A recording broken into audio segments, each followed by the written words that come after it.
Hello everyone, welcome back to my channel. তো সবাইকে জানাই হ্যাপি ইন্ডিপেন্ডেন্স ডে। তো আজকের দিনই আমাদের দেশ স্বাধীন হয়েছিল। তো দেখো আমাদের বাড়ির এখানে তুলেছিল পতাকা সবাই, কিন্তু আমাদের তোলা হয়নি, আমার মানে পরে বলছি সেটা।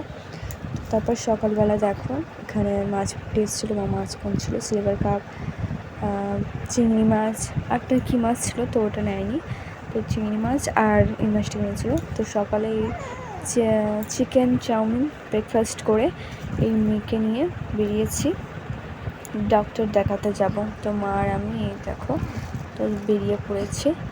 তারপর এসে একটি ক্যাডবেরি খাচ্ছিলাম, মানে কিটক্যাট। স্নান টান করে তারপর লাঞ্চে চলে এসলাম। তো লাঞ্চে ছিল পেঁপে, আলু, চিংড়ি মাছ দিয়ে একটা মাখা মাখা তরকারি, খুব ভালো হয়েছিল খেতে। তারপরে ছিল যে মাছটা তোমাদের দেখালাম, তো ওই মাছটারই টমেটো আলু দিয়ে একটা ঝাল মতো করেছিল, মানে ওই মাখা মাখা করেছিল মা। তো দেখলে ডক্টর দেখাতে গিয়েছিলাম বলে আমাদের মানে পতাকাটা তোলা হয়নি আজকে। তো লাঞ্চটা করে নিয়েছিলাম। তো ভিডিওটা ভালো লাগলে লাইক, কমেন্ট, শেয়ার আর সাবস্ক্রাইব করো। সবাই পাশে থেকো প্লিজ। বাই।